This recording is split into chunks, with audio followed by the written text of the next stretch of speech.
చేయవస్తాం. ముందుకెళ్దామండి. అలాగే సార్, ముందుకెళ్దాం. Okay. Okay. So, Padmini గారు ఇక్కడి నుంచి చదవండి మీరు. జై బాబా అండి. వాయిస్ వినబడుతుందా అండి? వినబడుతుందమ్మా. Okay. For the West in particular, external renunciation is inadvisable and impracticable. ఇక్కడ బాబా చెప్తున్నారంటే ప్రత్యేకంగా మనం పాశ్చాత్యులనే మనం పరిధిలోకి తీసుకుంటే వాళ్ళకి బాహ్య సన్యాసం అనుచితం కాదు అని చెప్తున్నాను. అలాగే అది ఆచరణ యోగం కూడా వాళ్ళకి కాదు. ఇది పర్టికులర్ గా వెస్టర్నర్స్ గురించి చెప్తున్నారండి, పాశ్చాత్యుల గురించి. It should be internal and of the mind from the start.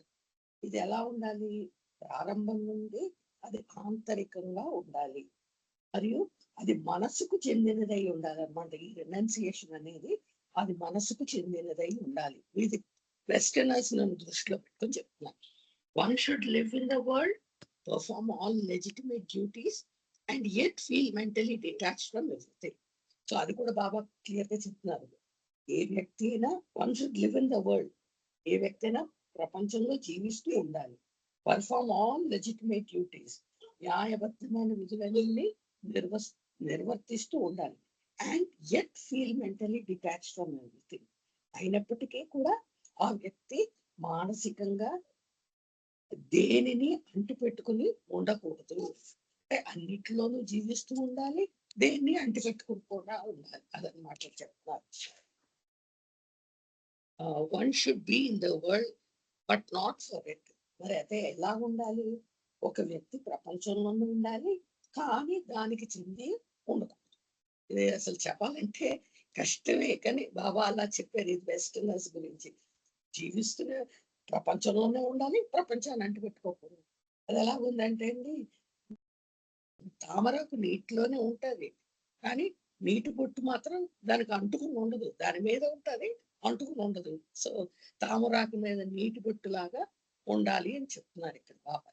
నాకు అనిపించింది ఎగ్జాంపుల్. సూఫీ సే దిల్ బాయా దస్త్ బిహార్, అంటే the heart with God, the hands for work. ఇక్కడ సూఫీలు ఏం చెప్తున్నారంటే అండి, దిల్ బాయా దస్త్ బిహార్ అంటే హృదయం భగవంతునితోనే ఉండాలి, చేతులు మాత్రం అది పని చేయడానికి ఉపయోగం. అంటే భగవంతుడి గురించి హృదయంలో భగవంతుడిని పెట్టుకుని చేతులు మాత్రమే పని చేయడానికి ఉపయోగించాలి. అది ఓన్లీ చేతులు పని చేయడానికి, హృదయమో భగవంతుడి గురించి కలవడానికి, భగవంతుడి గురించి ఆలోచించడానికి, అంటే భగవంతుడి మీద ప్రేమ నింపుకోవడానికి హృదయం పని చేయాలి. అట్ ద సేమ్ టైం మన ప్రపంచంలో మన చేతులు ఏదో పని చేస్తూ ఉండాలి. ఇది మానకూడదు, అది మానకూడదు, రెండు సైమల్టేనియస్ గా జరగాలి. నాకు అలా అర్థం ఏంటి? జై బాబా. ఏమన్నా ప్రశ్నలు ఉన్నాయండి ఈ పేర మీద?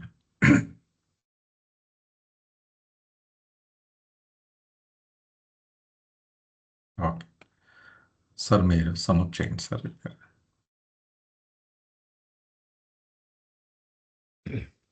ఇక్కడ ప్రాక్టికల్ మిస్టిసిజం అంటే, మిస్టిసిజం అని మనం ముందే చెప్పుకున్నాము. వేదాంత, మిస్టిసిజం, సూఫీ, ఈ మూడు రకాలైనటువంటి ఈ విశ్వాసాల గురించి మనం చెప్పుకున్నాం కదండి. అయితే ప్రాక్టికల్ అంటే అభ్యాసానికి వీలైనటువంటి, ఆచరణ యోగ్యమైనటువంటి అని. ఇదంతా ఆచరణకు సంబంధించినటువంటి డిస్కషన్ నడుస్తుందండి ప్రస్తుతం. ఇది పూర్తిగా సిద్ధాంతం గురించి కాదు, ఆచరణ యోగ్యమైనటువంటి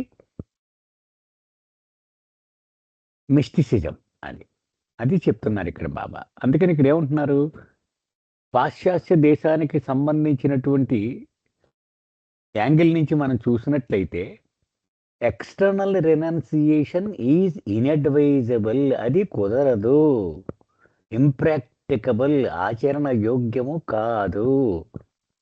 అది మరి ఎలా ఉండాలట? అది ఇంటర్నల్ రెనౌన్సియేషనే అయి ఉండాలి, మానసికమైనటువంటిది అయి ఉండాలి, అంటే మనసుకు సంబంధించినది ఉండాలి. మరి ఒక్కసారి మనం రెండు మాటలు ఉదాహరణగా చెప్పుకుందాం. ఎక్స్టర్నల్ రినౌన్సియేషన్, ఇంటర్నల్ రినౌన్సియేషన్ ఎలా ఉంటుందో ఒక్కసారి అనుకుందాం. భారతదేశమే మనం తీసుకుందాం, అంటే తూర్పు దేశాలు తీసుకుంటే ఒకడు బలహీనత ఉంది, ఏది లిక్కర్ తాగుతాడు అనుకుందాం. సో వాడు ఏం చేస్తాడంటే అసలు లిక్కర్ షాపులు ఉన్నటువంటి వీధిలోకి వెళ్ళడం మానేస్తాడు వాడు. ఆ వీధికి వెళ్ళడు అసలు. అలాగే పార్టీలకి అయితే పిలుస్తూ ఉంటే అటెండ్ అవ్వడు అసలు. అవి కుదరదు, నాకేదో పని ఉందని చెప్పి తప్పించుకుంటూ ఉంటాడు. అంటే బాహ్యముగా ఆ వాతావరణం నుంచి దూరంగా వెళ్ళిపోతూ ఉంటాడు. That is external renunciation. అది భారతదేశంలో వీలవ్వచ్చు అది. ఎందుకని ఆ బార్కి వెళితే కానీ వాడికి ఆ ఆ పరిస్థితి, ఆ ప్రమాదం రాదు కాబట్టి. అది వెస్ట్లోకి వచ్చేటప్పటికి మామూలుగా జనరల్గా వాళ్ళ జీవన శైలి పట్టి వాళ్ళకి కొన్ని అలవాట్లు ఉంటాయి అవన్నీ కదా. సో అక్కడ నేను వెళ్ళను అంటే కుదరదు అది. సో వెళ్ళాలి, కానీ మానసికంగా దానికి దూరంగా ఉండాలి. అది అంటే నేను మనసును జయించి ఆ బలహీనతను సమూలంగా నా మనసు నుంచి తీసి పడేసినప్పుడు నేను నిత్యము బార్లోనే ఉద్యోగం చేసినా కూడా నేను దాన్ని దూరంగా ఉండగలను. అదే కదా, అది ఇంటర్నల్ అంటే. అంటే బాహ్యంగా తప్పించుకుంటే ఆ వీధిని వదిలేసి పక్క వీధిలోంచి వెళ్తున్నాడు, కానీ ఆ పక్క వీధిలో కొత్తగా ఒక బార్ ఓపెన్ అయింది అనుకుని మళ్ళీ వీడు ఆ ఆకర్షణకి లోనైపోతాడు కదా. అదే ఇంటర్నల్ అనుకోండి, వాడు ఇంట్లో అందరూ తాగుతున్నా కూడా వాడు తాగకుండా ఉండగలడు. ఎందుకని ఆ బలహీనతను దాటాడు కాబట్టి. అది ఇక్కడ బాబా చెప్తున్నది. ముఖ్యంగా పాశ్చాత్య దేశంలో ఆ వాతావరణంలో, ఆ సంస్కృతిలో, ఆ జీవన శైలిలో ఎక్స్టర్నల్ రెనౌన్సియేషన్ అది ఆచరణ యోగ్యము కానిది. అంచేత అక్కడ వీలైంది సూట్ అయ్యేది ఏంటి? ఇంటర్నల్. అది మొట్టమొదటి నుంచి కూడా. అంటే జనరల్గా బాబా ఏమన్నారు, మొట్టమొదటి ఎక్స్టర్నల్ రెనౌన్సియేషన్ సాయపడుద్ది, తర్వాత ఇంటర్నల్ రెనౌన్సియేషన్కి దారి తీస్తుంది అన్నారు. కానీ వెస్ట్కి వచ్చేటప్పటికి మొట్టమొదటి నుంచి ఇంటర్నల్ రెనౌన్సియేషనే అన్నారు. ఇంకా ఏమంటున్నారు బాబా? తామరాకు మీద నీటి బొట్టుని ఇందాక ఉదాహరణ చెప్పుకున్నాం కదా, అదే ఇక్కడ చెప్తున్నారు. అంటే నువ్వు ప్రపంచం మధ్యలోనే బతకాలి, నీ ప్రాపంచిక విధులన్నీ నిర్వర్తిస్తూ ఉండాలి, కానీ దేనికి అంటి పెట్టుకుని పోకూడదు. అది one should be in the world but not a fit. ప్రపంచంలోనే ఉండాలి, దానిలో ఒక భాగం అయిపోకూడదు. అదే సూఫీ ఇది కూడా చెప్పారు. ఇక్కడ ఉదాహరణ బ్యాంక్ క్యాషియర్ మనం అనేక మార్లు చెప్పుకున్నాం. వాడు ఉదయం నుంచి సాయంత్రం వరకు డబ్బులు కోట్లు కోట్లు కోట్లు హ్యాండిల్ చేస్తూనే ఉంటాడు బ్యాంకులో. కానీ ఏ ఒక్క నిమిషం కూడా ఈ డబ్బు నాది అనే భావన రానియడు కదా. ఒక్కసారి కనుక ఆ డబ్బు నాది అనే భావన వస్తే అయిపోయింది వాడి పని. అది ఇక్కడ బాబా చెప్తున్నది అనమాట ఈ పేరాలో ఉండే. జై బాబా సార్. జై బాబా సార్. ఏదైనా ప్రశ్నలు ఉన్నాయండి ఇక్కడ దాకా?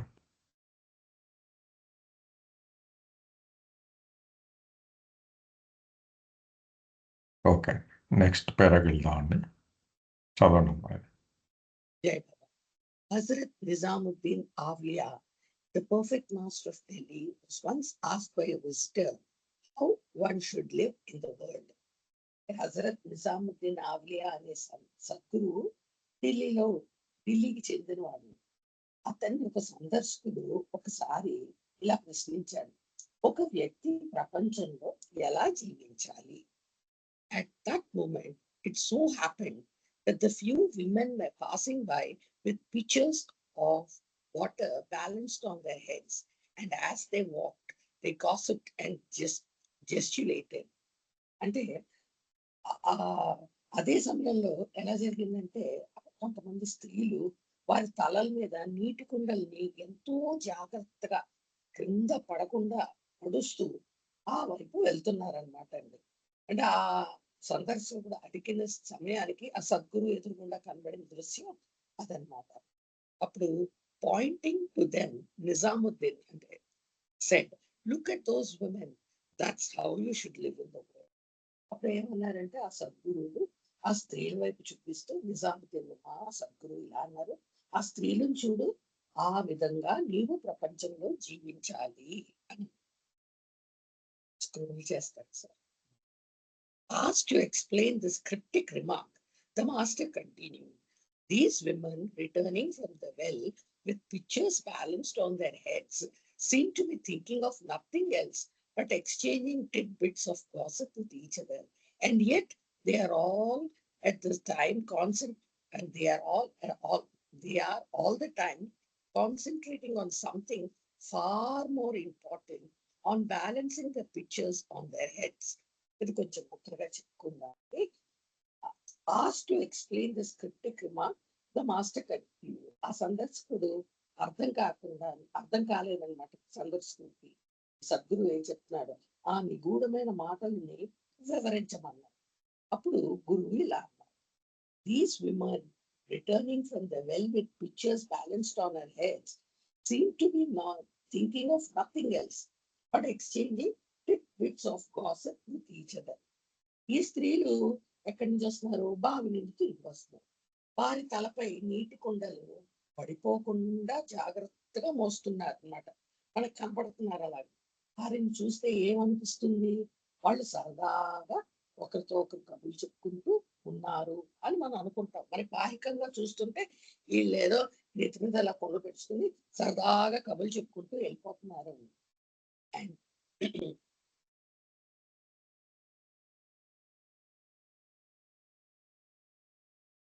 all the time concentrating on and yet all the time concentrating on something far more important, on balancing the pictures on their head. కానీ వారు ఎంతసేపు ఇంకో చాలా ముఖ్యమైన విషయం పైన దృష్టి పెడుతున్నారు. మనకి బయటకు ఎలా కనబడుతున్నారు, వీళ్ళేదో పిచ్చపట్టి వేసుకుంటున్నారు, అచ్చం పుచ్చం కబుర్లు చెప్పుకుంటూ వెళ్ళిపోతున్నారు అని మనకు అనిపిస్తుంది. కానీ వారు అంతసేపు ఇంకో ముఖ్యమైన విషయం మీద దృష్టి పెడుతున్నారు. అదేమిటి, వారి తలపైన ఉన్న నీటి కుండ కింద పడకుండా జాగ్రత్త పడుతున్నారు. అది అసలు ఇంటర్నల్ గా ముఖ్యమైన విషయం, కానీ మనకు బాహికంగా అలా కనబడుతుంది. Thus, whatever your body, your senses, or the purely surface part of your mind may be occupied with, see that the root of your mind is constantly focused on God. So, thus, whatever your body, your senses, అందువల్ల మీ శరీరము, మీ ఇంద్రియాలు, or the pure surface of your mind may be occupied with it. లేక మీ మనస్సు యొక్క పై భాగం ఏ విషయం పైనైనా లగ్నమై ఉంటే, see that the root of your mind is constantly focused on God. మీ మనస్సు యొక్క మూలం మాత్రం భగవంతుని పైనే నిరంతరము లగ్నమై ఉండేలా చూసుకోండి అని గురువు వివరించారు. పైకి మీరు ఏ పనులు చేస్తున్నప్పటికీ, మీకు మీ శరీరం ఏవో పనులు చేయొచ్చు, మీ ఇంద్రియాలు ఒకలా పని చేయొచ్చు, లేకపోతే మీ మనస్సు యొక్క పై భాగాలు దేనిమైనా లగ్నమై ఉండొచ్చు. కానీ మనస్సు యొక్క మూలం మాత్రం భగవంతుడి పైనే నిరంతరమై లగ్నమై ఉండాలి అని చెప్తున్నట్లుగా నాకు అర్థమైంది. జై బాబా.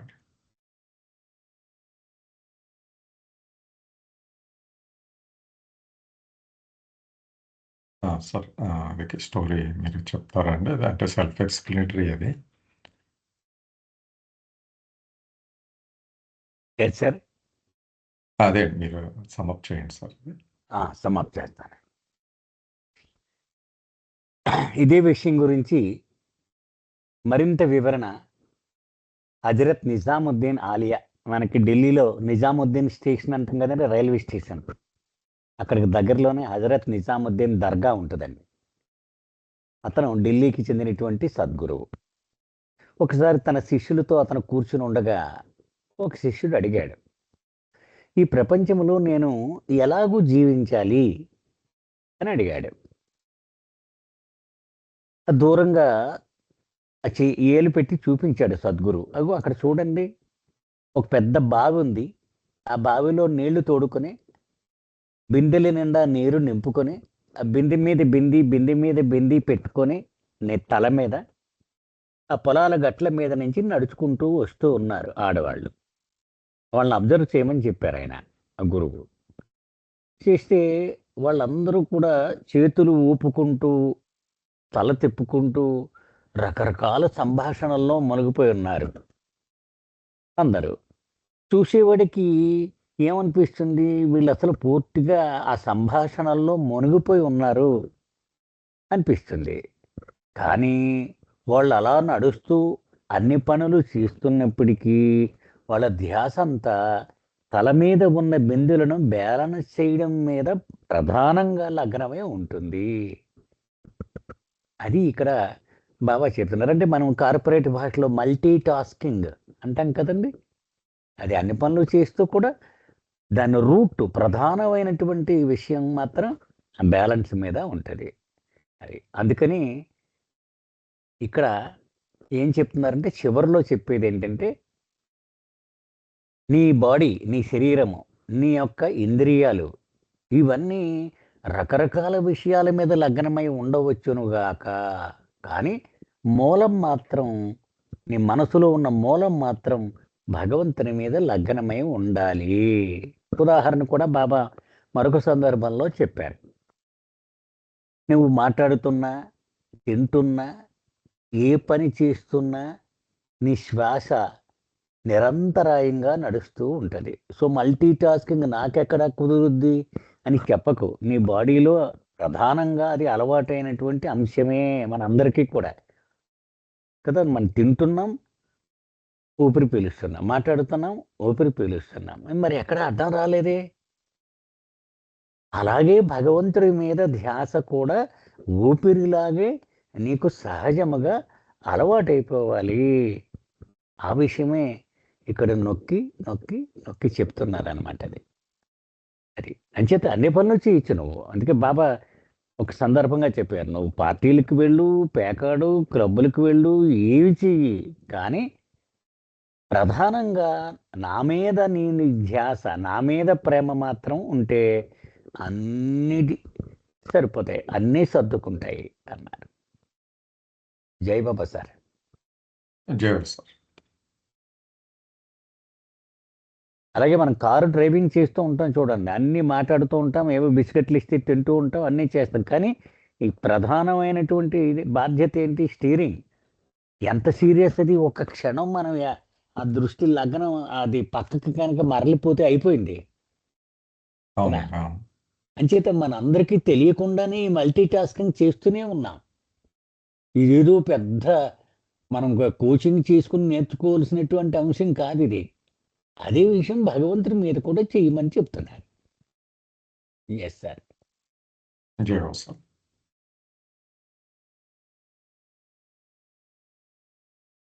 ఏమన్నా ప్రశ్నలు ఉన్నాయండి దీని మీద, ఈ టాపిక్ ఓవరాల్గా?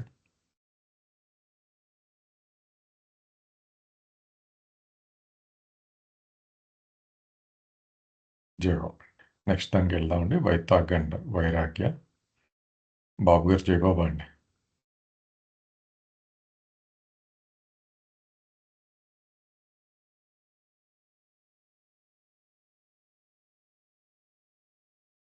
రాజుగారు నేను చదవనండి. లేరమ్మా బాబు గారు లేనట్టున్నాడు. అదే జాయిన్ అవుతానన్నారు యాక్చువల్గా. ఓకే అండి, చదవండి అమ్మ, చదవండి. జై బాబా.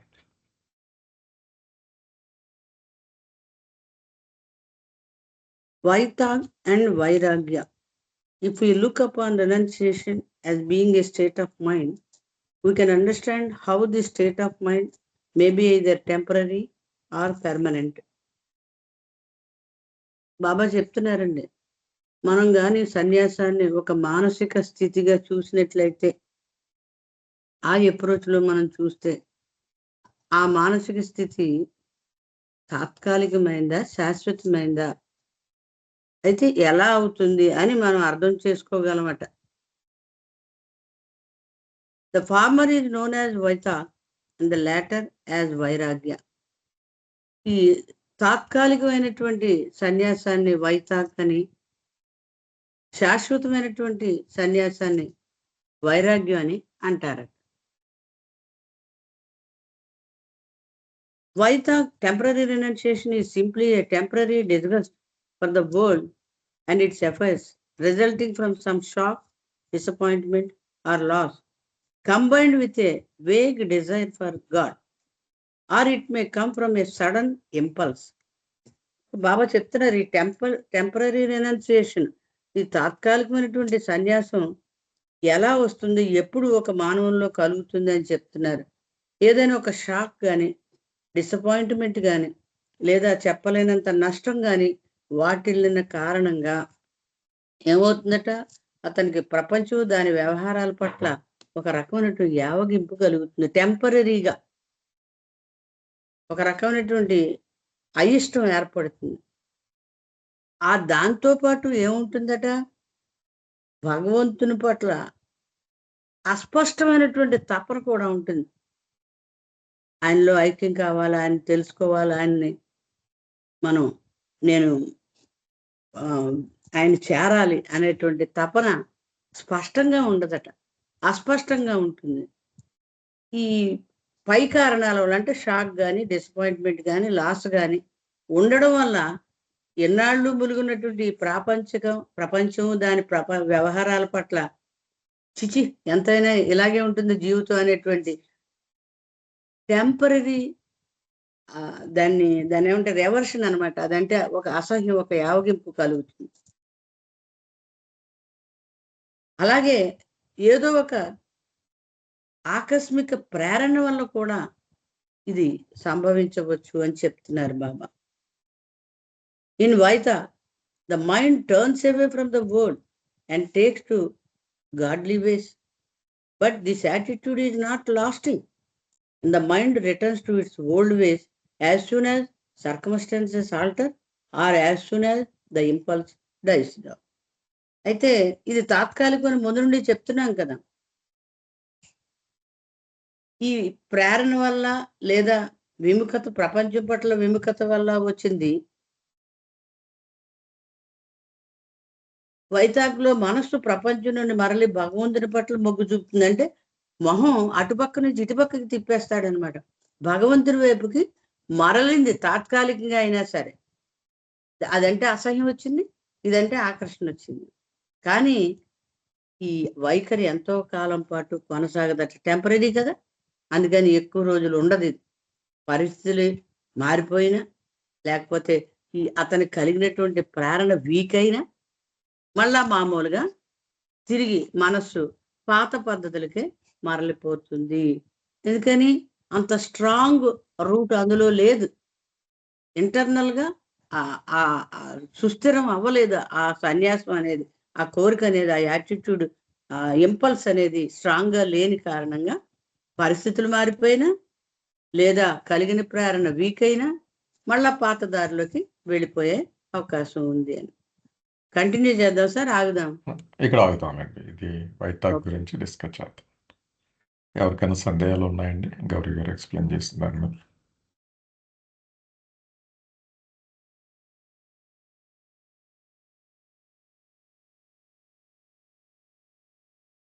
ఓకే. నార్మల్గా మనం వైరాగ్యం వింటాం, కానీ వైతాగ్ అన్నది కొత్త పదమే మన నార్మల్గా. అంటే నాకైతే ఉందంటారా? స్టాండర్డ్ పదమేనా?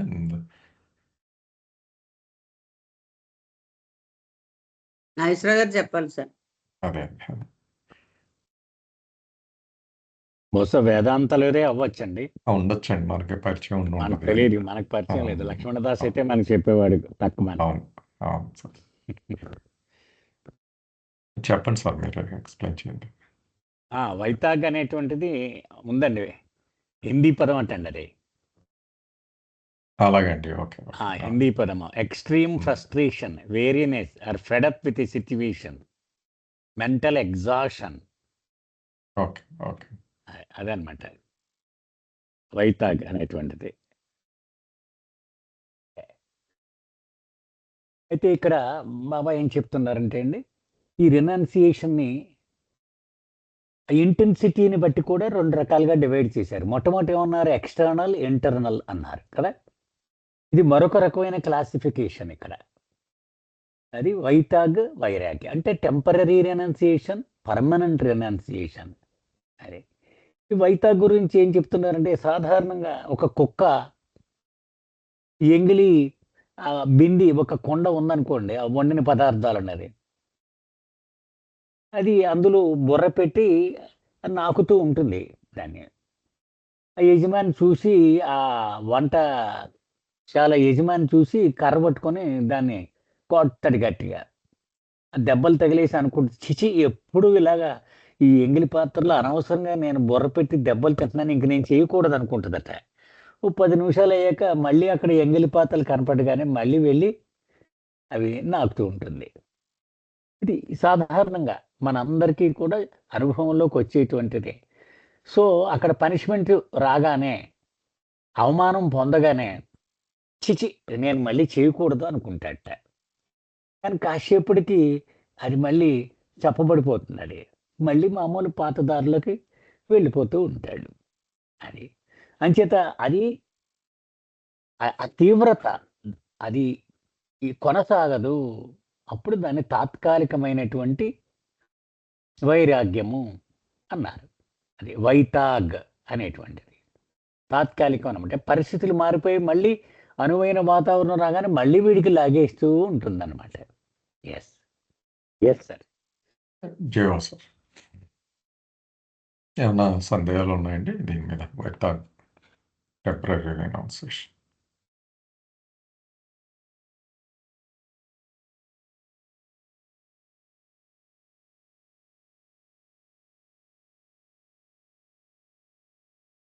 ఓకే, కంటిన్యూ చేద్దాం. చదవండి.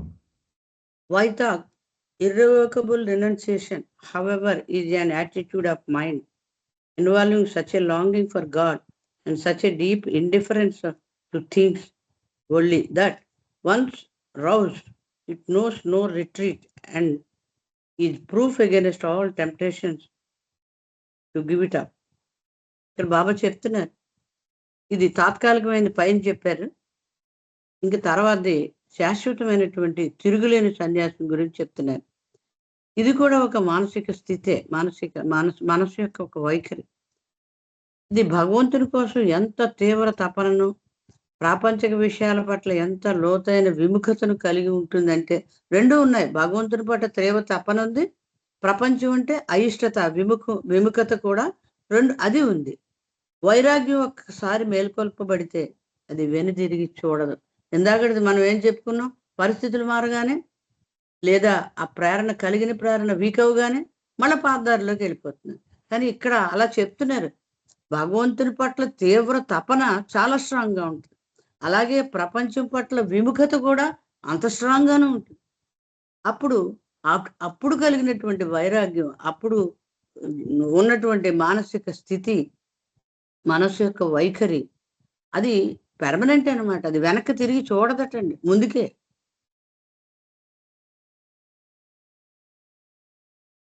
అది దానివల్ల ఏమవుతుందట, మొత్తం ఎలాంటి పరిస్థితులు ప్రలోభాలు ఎదురైనప్పుడు అది వెనుదిరగదట, అన్నిటినీ అది వెనక్కి తోసేసింది, ప్రలోభాలు అన్నిటికీ కూడా విడిచిపెట్టేసింది అనడానికి ఇది ఒక రుజువు. అంటే ప్రపంచంలో ఎన్ని ఆకర్షణలు ఉన్నప్పుడు కూడా అటువైపు ఇక మరలదనమాట. అంత స్ట్రాంగ్ అయినటువంటి ఆ భగవంతుని పట్ల తపన ఉంది, అలాగే ప్రపంచం పట్ల విముఖత ఉంది.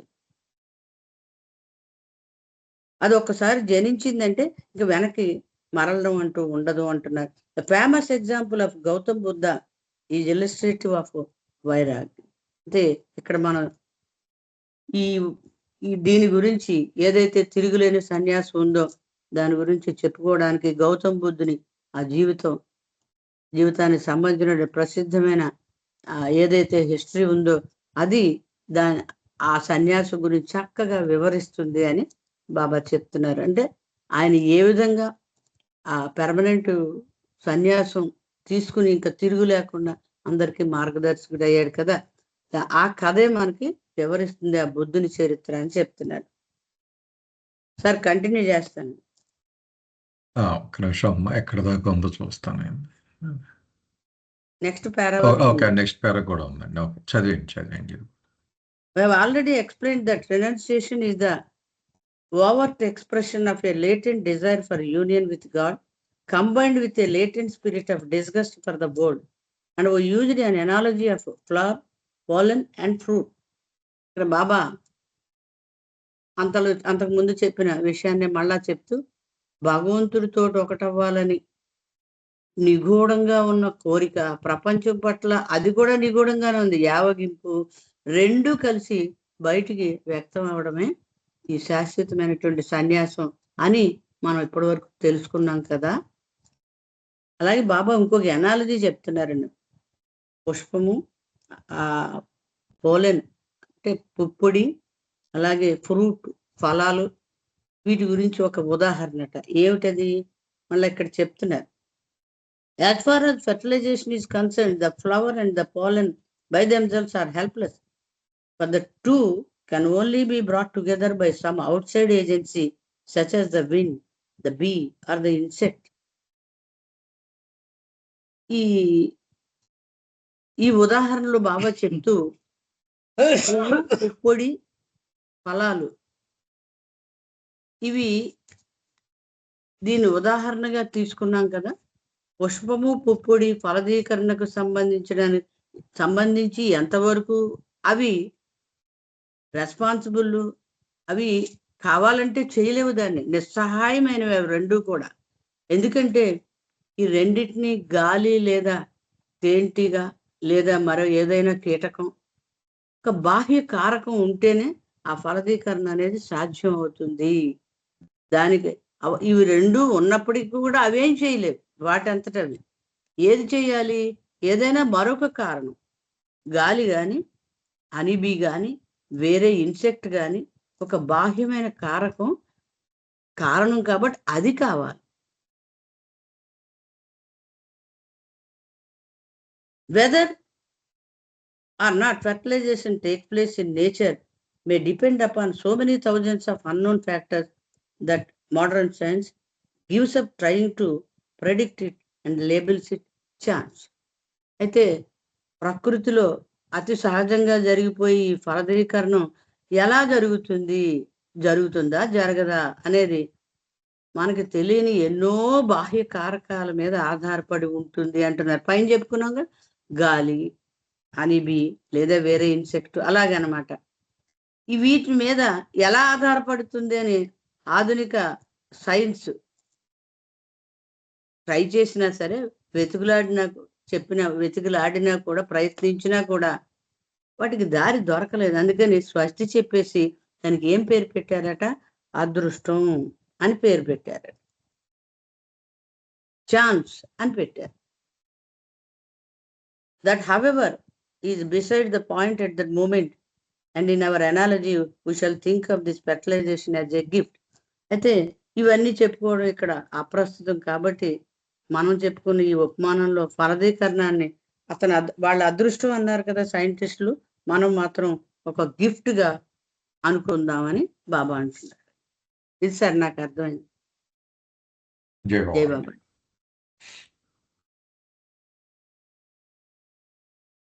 ఏమన్నా ప్రశ్నలు ఉన్నాయండి? 2 పేరాలు.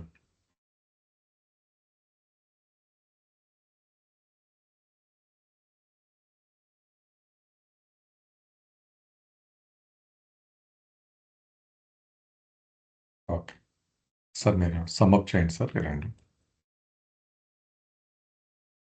మొట్టమొదట వైతాగ్, తాత్కాలికమైనటువంటి సన్యాసం గురించి మనం చెప్పుకున్నామండి. ఇప్పుడు వైరాగ్య అంటే తిరుగులేనటువంటి సన్యాసం. దీని గురించి బాబా ఏం చెప్తున్నారంటే, ఈ రకమైనటువంటి ఈ రెనౌన్సియేషన్ ఒకసారి కనుక పుడితే ఇక మళ్ళీ వెనుదిరగడం అనేటువంటిది ఉండదు. అది అంటే ఎన్ని రకాలైనటువంటి ప్రలోభాలు ఎదురైనా సరే చెలించదు అది. దీనికి ప్రపంచ ప్రఖ్యాతి కాంచినటువంటి ఉదాహరణ గౌతమ బుద్ధుడు వైరాగ్యం కదా. తనకున్నటువంటి సకల సుఖాలని, భోగాల్ని అన్ని వదిలేసి వెళ్ళిపోయాడు కదా. అది మనం అందరికి తెలిసినటువంటిది. అయితే నెక్స్ట్ పేరాలో బాబా ఏం చెప్తున్నారంటే, ఇప్పటికే మనం ఏం చెప్పుకున్నాము, ఇప్పుడు ఉదాహరణకి రైతు గింజలు జల్లేస్తాడు కదా, ఎరువు వేసేస్తాడు, గింజలు జల్లేస్తాడు. కానీ ఎక్కడైతే సారవంతమైన నేల మీద ఆ గింజలు పడ్డాయో అవన్నీ మొలకెత్తుతాయి. కానీ బండరాళ్ళ మీద పడినటువంటి గింజలు మొలకెత్తవు కదా. అది అలాగే ఇక్కడ ఏం చెప్తున్నారు బాబా, భగవంతుడితో ఒకటైపోవాలి, అలాగే ప్రపంచము నుండి విముఖతను సాధించాలి అనేటువంటివి ఆ విత్తనంలాగా ఉంటాయటవి. అది కానీ అక్కడ మనం అదే ఉదాహరణ కూడా బాబా చెప్పారు. ఒక పువ్వు అది వికసించి ఆ పుప్పుడు రేణువులు కూడా సిద్ధంగా ఉంటాయి. కానీ ఒక కీటకం దాన్ని ఇంకొక మొక్క నుంచి ఆ పుప్పుడిని తెచ్చి దీనికి అంటిస్తే అప్పుడు అది ఫలం అవుతుంది. దాని నుంచి మరిన్ని మొక్కలు వస్తాయి కదా. అలాగే అది బాబా చెప్తున్నారు. ఆ ఫలదీకరణము చెందడం అనేటువంటిది ఈ కీటకాలు, గాలి మనం చదువుకున్నాం అవి. అవి లేకపోతే గనక ఇవి రాలిపోతాయి మళ్ళీ. ఎందుకని తమంత తాముగా ఆ పువ్వు, ఆ పుప్పుడి ఈ 2 కలిసి ఒక ఫలాన్ని ఇవ్వలేవు. ఇంకొక మొక్క నుంచి ఆ పుప్పుడిని ఏదో విధంగా ఒక మాధ్యమం ద్వారా వచ్చి అప్పుడు ఫలదీకరణం చేయగలదు తప్ప వీటిలంతటి అవి ఆ కాయని తయారు చేయలేవు అని. అంచేత ఒక ఏజెన్సీ కావలసింది. అది గాలి అవ్వచ్చు, ఒక కీటకం అవ్వచ్చు అని. అయితే దీన్ని చెప్పలేక ఏముంటదంటే అది ఛాన్స్ అంటది. లక్ అంటాం కదా, లక్, ఛాన్స్ అంటే అదృష్టం. అదృష్టం ఉంటే అవుద్ది, లేకపోతే లేదు అని. అది ఉదాహరణ బాబా ఏమంటున్నారంటే, అయితే మనం ఏం తీసుకుందామంటే ఈ చర్చకి సంబంధించి ఆ ఫలదీకరణం అనేటువంటిది ఒక గిఫ్ట్‌గా తీసుకుందాము. అంటే వైరాగ్యము, ప్రపంచం పట్ల విముఖత ఇవన్నీ చాలా హృదయాల్లో ఉండొచ్చుగాక. కానీ ఆ భగవంతుని సహాయం అనేటువంటిది ఉన్నప్పుడే అది నిజంగా అది వైరాగ్యముగా మారుతుంది. Yes sir. ఇది నాకు అర్థమైంది ఇది సార్. జీవన్ సార్. పార్టిసిపేట్ చేయండి దయచేసి. ఎందుకంటే ఇదిలాగా వన్ వే ట్రాఫిక్ లాగా వెళ్ళిపోతే నిద్రలోకి జారిపోతాం మనం. అంటే you can share your thoughts. Yes. లేదు సార్, ఫాలో అవుతున్నాం సార్.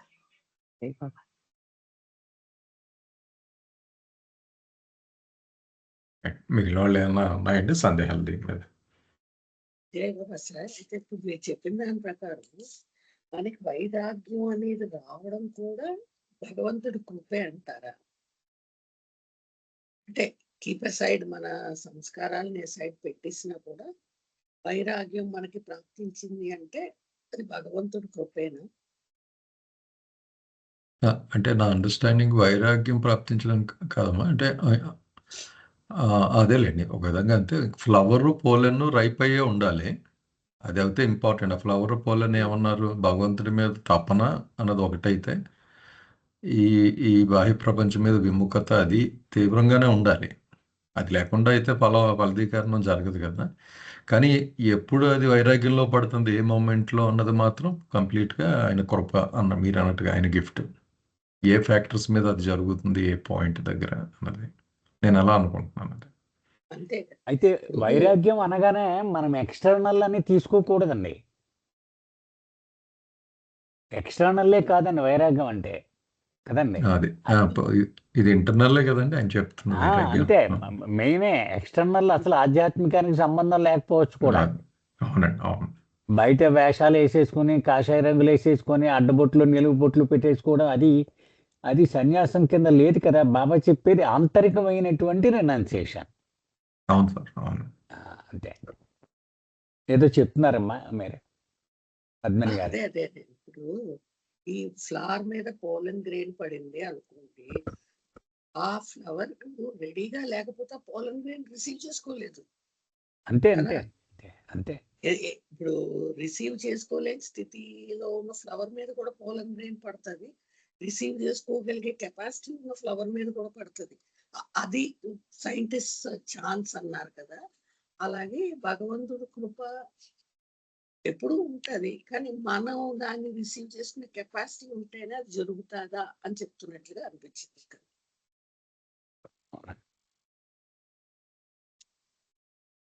అదే జనరల్గా మనం వాడి పూర్వజన సుకృతం అని ఇలా అనుకుంటూ ఉంటాం కదా జరిగిన ఈవెంట్స్ మీద. పరిపక్వత అంటాం కదండి, ఆ, అదే అనిపించింది. అదే. పూర్వజన్మ సుకృతం అంటే సంస్కారాలు. అదే గత జన్మలో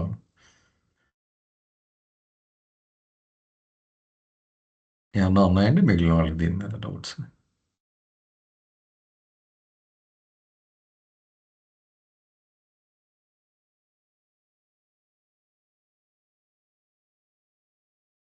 ఓకే, నెక్స్ట్ దానికి వెళ్తా అండి, నేను చదువుతాను.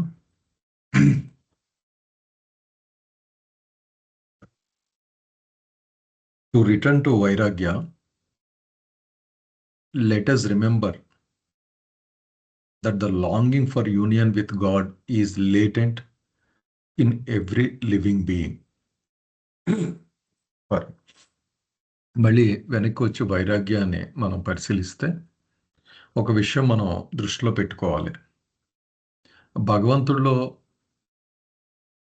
ఐక్యం కావాలి అనే ఆ తపన ఏదైతే ఉంటుందో అది ప్రతి జీవిలో అంతర్లీనంగా నిక్షిప్తమై ఉంటుంది.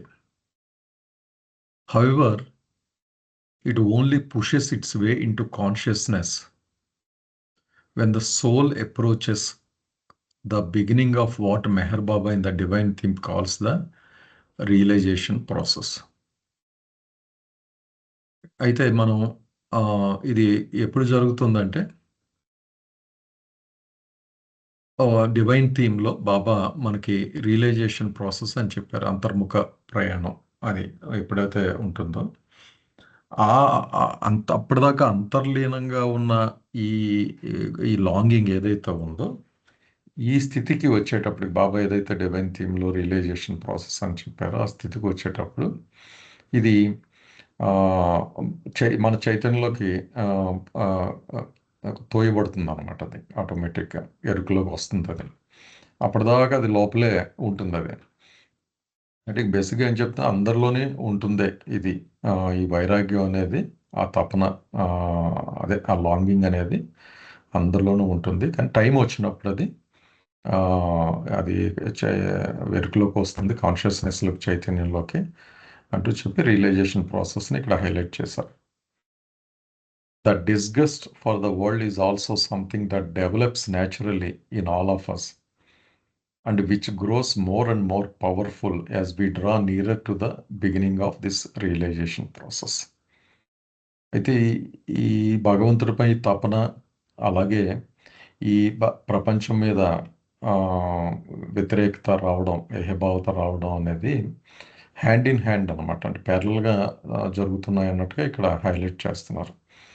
ఈ సోల్ ఈ జర్నీలో ఈ రియలైజేషన్ ప్రాసెస్ దగ్గర అయ్యే కొలది కూడా ఈ బాహ్య ప్రపంచం మీద విముఖత అనేది చాలా సహజంగా మన అందరిలో కూడా డెవలప్ అయి పెరుగుతూ వస్తుంది అనమాట. దీనికి దగ్గర అయ్యే కొలది రియలైజేషన్ ప్రాసెస్కి.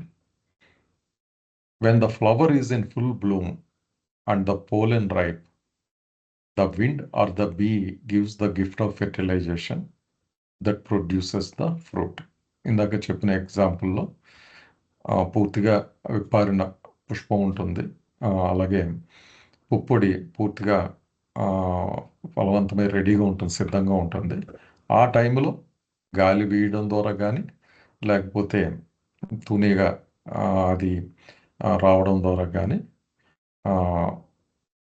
ద్వారా ఈ ఫలదీకరణం జరిగి ఫలవంతం అవుతుంది. అది ఈ ప్రాసెస్లో ఇది మనం గుర్తుపెట్టుకోవాలి. In the same way also when this moment of inner readiness comes, a divine gift descends upon the soul which fertilises the longing for God and the disgust or indifference for the world and so brings about the priceless fruit of vairagya. ఈ పుష్పం, ఈ పుప్పొడి ఎగ్జాంపుల్తో పోలుస్తూ ఈ వైరాగ్య విషయంలో కూడా ఏమవుతుందంటే, ఎప్పుడైతే ఈ ఇన్నర్ రెడీనెస్ అంతర్లీనంగా అన్నిటికీ సిద్ధమై ఇందాక చెప్పినట్లుగా ఆ రియలైజేషన్ ప్రాసెస్కి వచ్చి దగ్గర అయ్యే కొలది ఈ దైవీ బహుమానం మా ఆత్మ మీద ప్రసరించి ఆ, ఆ, ఫలదీకరణం చెందడం. అంటే ఏమవుతుంది ఈ కేసులో భగవంతుడిపై తీవ్రమైన ఆ తపన రావడం, అలాగే ఈ భౌతిక ప్రపంచం మీద విముక్త రావడం కూడా జరుగుతుంది. వచ్చే ఫలం ఏంటి? ఇందాక ఎగ్జాంపుల్స్ చూస్తే అక్కడ ఫలం ఉన్నారు కదా, ఇక్కడ వచ్చేది వెలకట్టలేని ఫలం ఏంటంటే వైరాగ్యం వస్తుందన్నమాట. This divine gift may be a touch of inner grace from the indwelling God, or it may be the result of contact with a saint or a perfect master. ఈ దైవీ బహుమానం ఎలా వస్తుంది? 2 విధాలుగా ఇక్కడ చెప్పారు బాబా. మనలోనే అంతర్లీనంగా ఉన్న భగవంతుడు నుంచి వచ్చే ఆ లోపలి గ్రేస్ కావచ్చు, లేదా మనం ఒక సద్గురువుని కలవడం ద్వారా, ఒక గొప్ప సెయింట్ని కానీ సద్గురువుని కలవడం ద్వారా కూడా అది మనకి ఇవ్వబడచ్చు. But it is always a gift అంటూ ఇందులో కంక్లూజన్ రిమార్క్ ఏం చేస్తున్నారంటే, అది ఆటోమేటిక్గా జరిగేది కదా, ఒక గిఫ్ట్ లాగా. అంటే టైం రావాలి, ఆయన కృప కరుణ ప్రసరించి అది మనకి ఆయన ప్రసాదించాలి. కనుక ఇది ఆల్వేస్ ఒక బహుమతిగానే మనకు అందుతుంది అన్నది ఇక్కడ హైలైట్ చేశారండి పేరాలో. జయో దీనికి ఏమన్నా యాడ్ చేస్తే మిగిలిన వాళ్ళు కూడా యాడ్ చేయండి.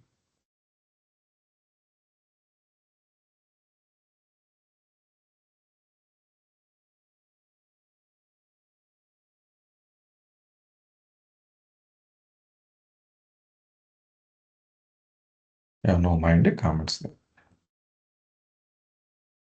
ఓకే, మీరు సమ్మప్ చేయండి సార్.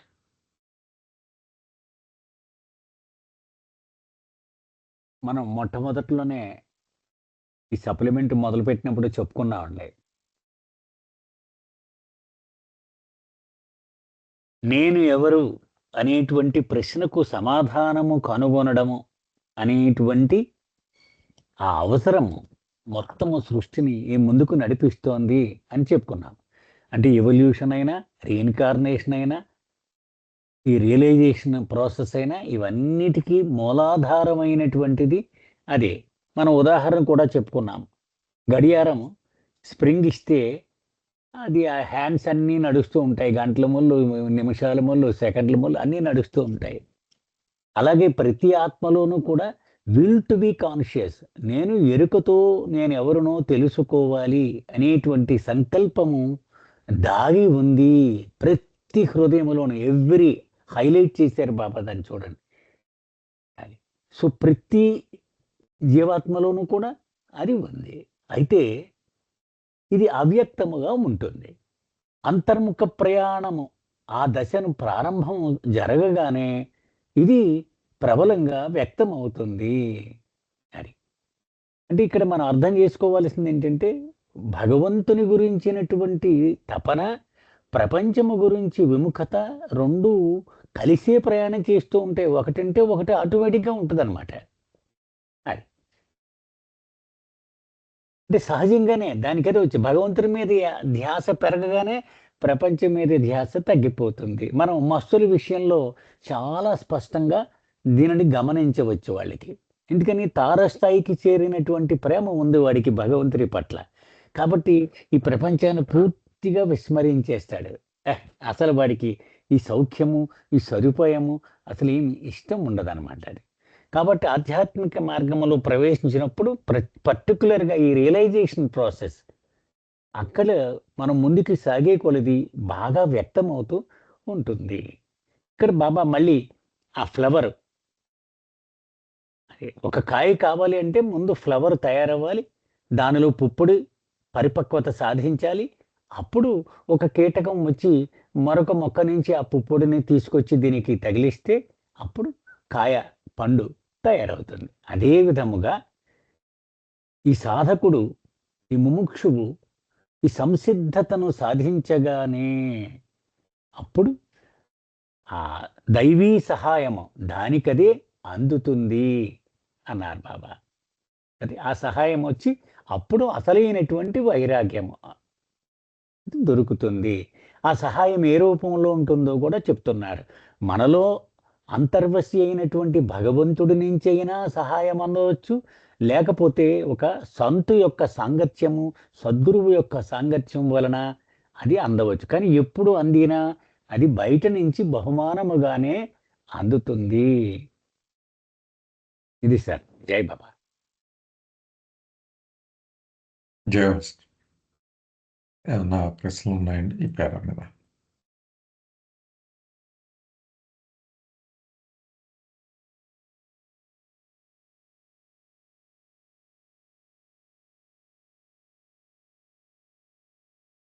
ఓకే, నెక్స్ట్ పేర చదువుకుందాం.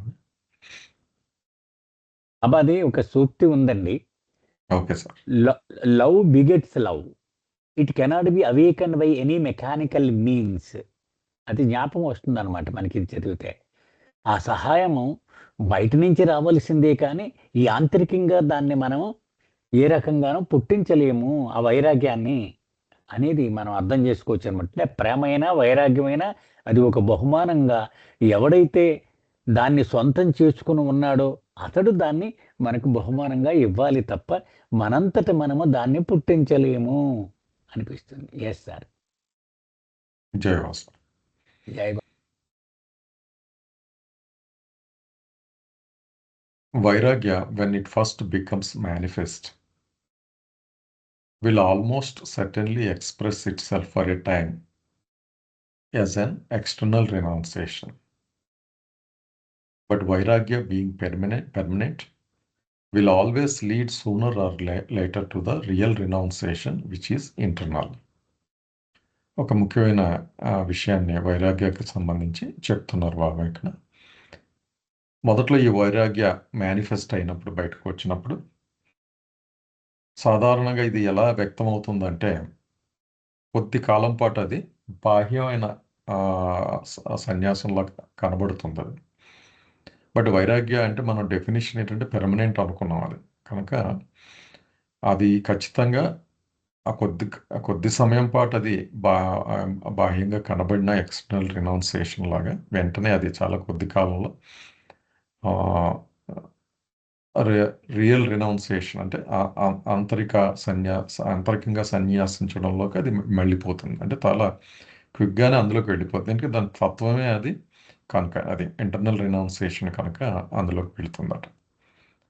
నెక్స్ట్ కూడా చదువుతానండి. When an aspirant has such an intense longing for truth, he is qualified to enter the path.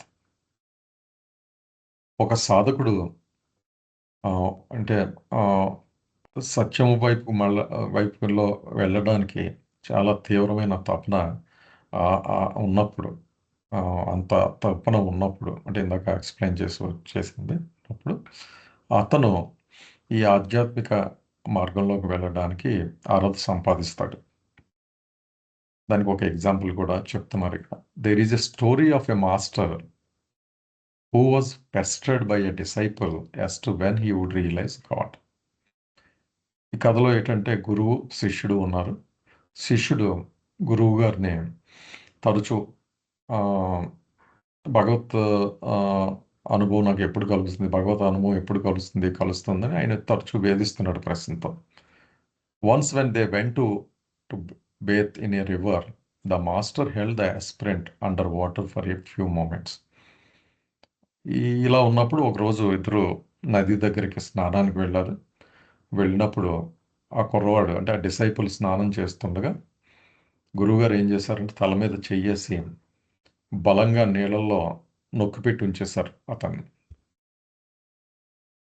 When the disciple was on the verge of suffocation, the master pulled him out and asked what he had thought of and longed for most while under the water.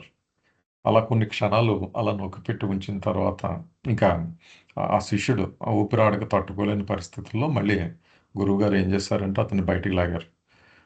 అడిగారట ఆయన్ని, నువ్వు ఆ క్షణాల్లో అంటే ఆ ఊపిరాడని క్షణాల్లో నువ్వు దేని గురించి ఆలోచించావు, దేని గురించి ఎక్కువగా తప్పించావు అని అడిగారు. The aspirant replied air. వెంటనే ఆ శిష్యుడు అన్నాడంట మరో ఆలోచన లేకుండా, ఊపిరి గాలి కోసం నేను తప్పించాను అని గురుగారితో చెప్పాడు. The master explain that when the disciple had just as intense a longing for God then realization would come. అప్పుడు గురువుగారు ఆ శిష్యుడికి ఇలా వివరించారు, నువ్వు నేను తల పట్టుకుని నీళ్ళలో ముంచినప్పుడు ఊపిరాడక గాలి కోసం ఎలా తప్పించావో అంతే తీవ్రమైన తపనతో నువ్వు భగవంతుడి గురించి తలుచుకుంటే ఖచ్చితంగా అప్పుడు నీకు భగవద్ అనుభవం వస్తుంది అని అతనికి వివరించారు అనమాట. ఎగ్జాంపుల్గా అదే అంటే ఆ రియల్ సిచ్యువేషన్లో అతను పెట్టి అంత స్థాయి ఇంటెన్స్ లాంగింగ్ ఉంటే అప్పుడు వస్తుంది ఆయన భగవత్ అనుభవం అనేది అని చెప్పారు. ఇక్కడ మౌలానా రూమి అన్న ఒక పదాన్ని ఒక ఇచ్చారండి. ఇది call out for water less but create thirst for it more.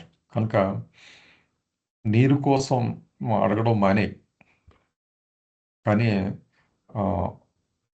ఇంకా దాహాన్ని పెంచుకో, అంటే దాహార్తి ఇంకా అని ఇక్కడ వివరించారండి. ఇక్కడ చెప్తూ in the words of Meher Baba, the path begins with a conscious longing for a deeper reality. As the fish which is taken out of water longs to go back to the water, so the aspirant who has sensed the goal longs to be united with God.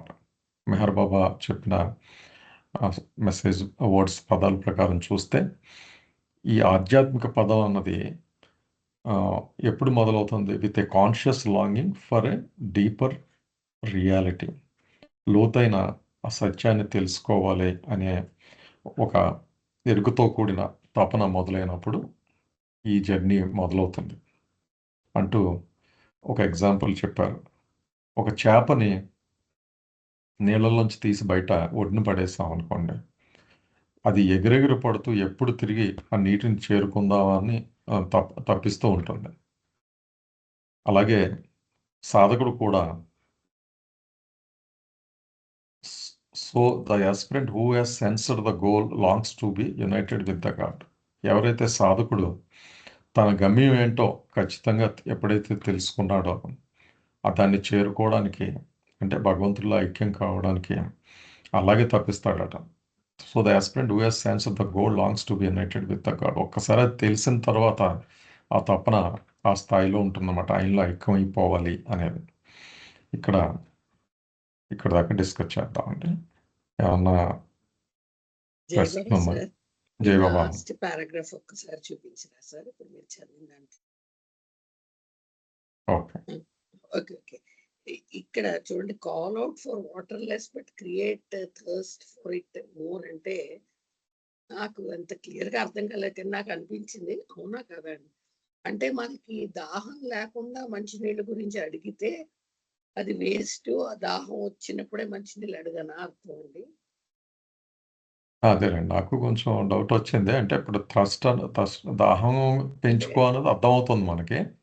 Call out for water less అన్నది నాకు ఎలా అనిపించిందంటే, అంటే stage రాకుండా అడగకూడదు అన్నట్లుగా అనిపించింది.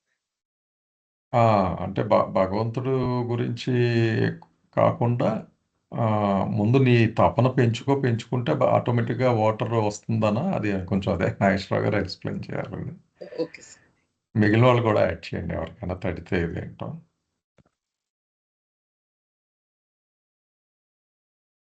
ఎవరికైనా ఐడియా ఉందండి ఇది ఏం చెప్తున్నారు ఇక్కడ?